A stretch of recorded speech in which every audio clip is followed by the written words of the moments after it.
which means we have prepared a painful punishment for oppressors and tyrants. He said in another place, وَلَا تَحْسَبَنَّ اللَّهَ غَافِلًا عَمَّا يَعْمَلُ الظَّالِمُونَ إِنَّمَا يُؤَخِّرُهُمْ لِيَوْمٍ تَشْخَصُ فِيهِ الْأَبْصَارُ مُهْطِعِينَ مُقْنِعِي رُءُوسِهِمْ لَا يَرْتَدُّ إِلَيْهِمْ طَرْفُهُم وَأَفْئِدَتُهُمْ هَوَاءٌ. Consider not that Allah is unaware of that which the wrongdoers do, but He gives them respect up to a day when the eyes will stare in horror. They will be moving forwards, their heads raised up, their hands does not come back to them, and their hearts are wide. My brothers, it's crystal clear that the result of cruelty and injustice, oppression, my brother, it's crystal clear, oppression and tyrants. Nabi Karim sallallahu alaihi wasallam said, when people see an oppressor but do not prevent him from committing sin, it is likely that Allah will punish them all.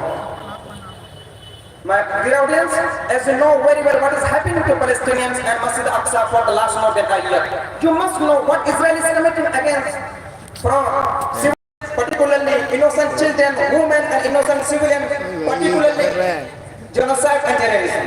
It destroyed the Holy Land, holy mosques, killed numerous children, women and innocent civilians, bombarded countless houses, shops, mosques, schools and even hospitals. But people around the world, including the United Nations organizations, so-called humanitarians and Muslim countries, are together being tough, damned, lamed and paralyzed.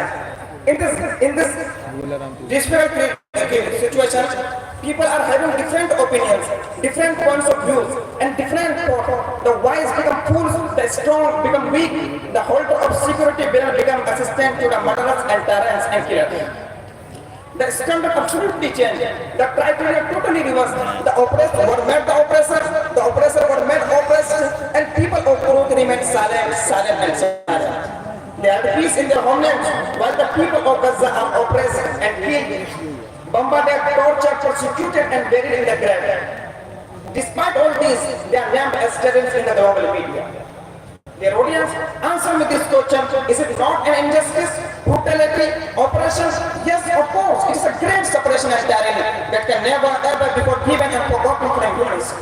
So every believer who has a spark of faith in his heart and believes in the day of judgment and looks up at humanity and gives value must stand against the extremist deceitful and understand Israelis and rise up against their control over Palestine with everything he can.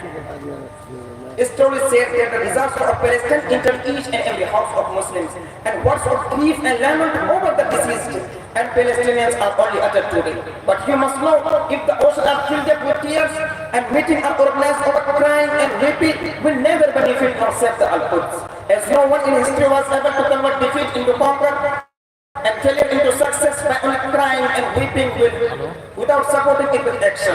Were the conquerors and predecessors able to do so? Tell me, did Hazrat Umar Farooq radiallahu ta'ala choose to conquer Jerusalem by only crying and speaking? Furthermore, it was Sultan Salahuddin Ayyubi, may God have mercy upon him, who gave sacrifices of his precious life and wealth in the path of Allah subhanahu wa ta'ala for hoping for one of the two good deeds.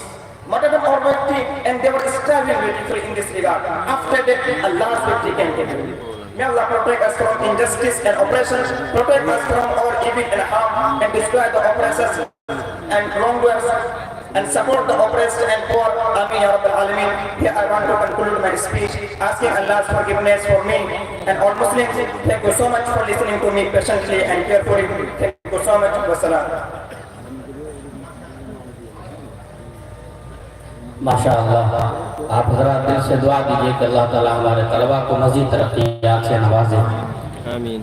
अब इसके बाद एक अरबी तकरीर के लिए मैं अपने इदारे के यानी जो हमारा अहम शोबा है दारुल हिकमत, उसमें अस्सफ़ुस सादिस में पढ़ने वाले तालिब इल्म को मैं अरबी तकरीर के लिए बुलाने जा रहा हूँ।